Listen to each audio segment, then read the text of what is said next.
Harus diingat bahwa pemilu yang akan datang tinggal 7 bulan lagi. Apa sebabnya tiba-tiba ini mau diperpanjang masa jabatannya, diberi uang tambahan dan segala macam untuk kepentingan yang tidak dikaji dengan baik.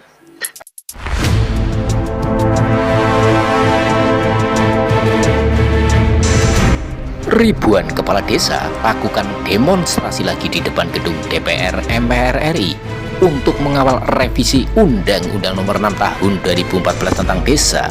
Hal ini untuk mengawal perpanjangan masa jabatan kepala desa yang tadinya 6 tahun menjadi 9 tahun dalam 2 periode. Sebelumnya, ribuan masa kepala desa juga telah melakukan demonstrasi besar-besaran untuk merevisi Undang-Undang Desa Nomor 6 Tahun 2014 tentang desa agar masa jabatan yang tadinya 6 tahun 3 periode menjadi 9 tahun 3 periode, sehingga masa jabatan Kades adalah menjadi 27 tahun baik secara berturut-turut maupun tidak berturut-turut. Masalah perpanjangan itu pun sudah konsen, tinggal bagaimana legislatif mengawal kepada eksekutif agar benar-benar ini bisa sejalan dengan baik. Itu harapan kita.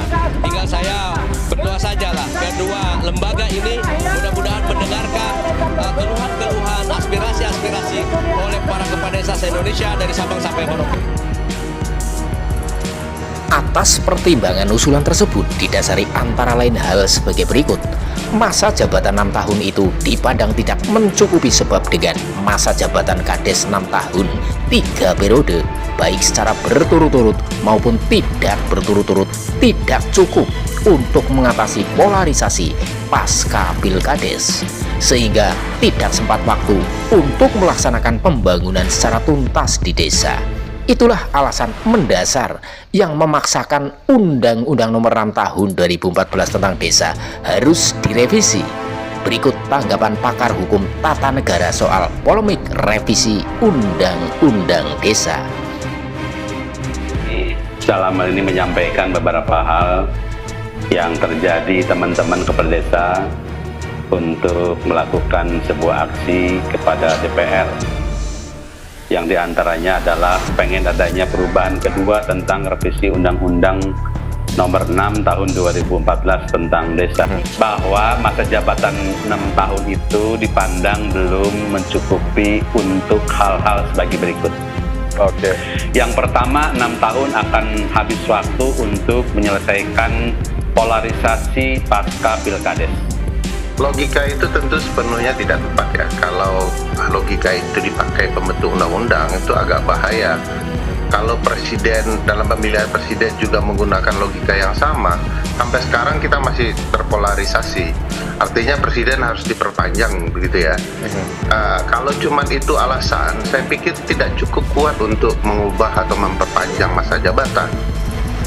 Konsep ketatanegaraan itu malah membatasi masa jabatan.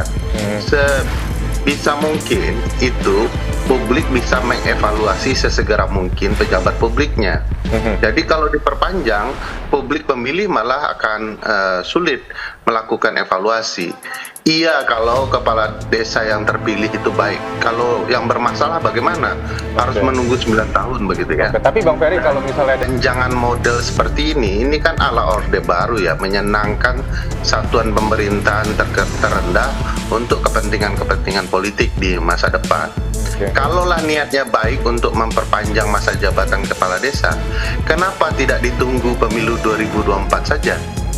Nanti anggota DPR yang setuju termasuk kepala desa silakan berkampanye di pemilu. Kami adalah orang yang ingin memperpanjang masa jabatan kepala desa. Kalau setuju pilih kami, kalau tidak setuju yang dipilih yang lain. Sehingga kepentingan publik tergambar dalam proses pemilu. Yang saya khawatirkan adalah perpanjangan ini untuk membujuk rayu kepala desa untuk menjalankan kepentingan politik pemilu 2024. Dihibur dulu dengan perpanjangan masa jabatan, naik gaji dan segala macam. Jadi pola seperti ini sudah kebaca ya oleh publik. Ini transaksi politik yang tidak sehat ya. Kepala desa yang merupakan satuan pemerintahan terendah yang langsung bersentuhan dengan masyarakat TPS itu mereka dalam pandangan mata mereka, sehingga kemudian sangat terkait bahwa ini adalah upaya bujuk rayu transaksional yang bagi saya berupa praktik gratifikasi masa jabatan untuk kepentingan politik 2024. Ini betul-betul tidak sehat kalau kepala desa malah menyalurkan aspirasi kepentingannya sendiri untuk perpanjangan masa jabatannya, bukan aspirasi publik. Kok aspirasi kepala desa ditanya panjang atau tidak panjang, ya pasti maunya panjang. Karena sifat kekuasaan itu kan menggoda, mau diperpanjang. Oleh karena itu ketatanegaraan membatasi, diperpendek gitu ya, dibatasi agar publik bisa mengevaluasi. Nah kalau ini praktiknya dipelihara, pasti saja politik kita akan tidak sehat.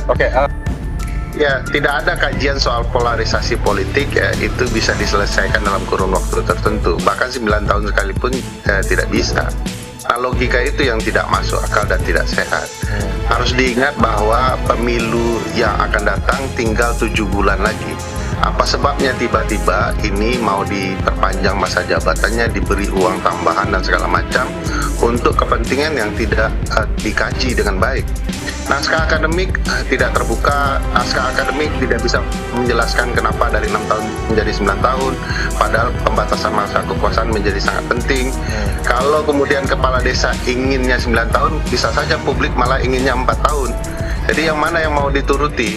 Kalau soal apakah terjadi polarisasi menjadi sebab kepala desa tidak bekerja dengan baik, berarti ada yang salah dengan kepala desanya.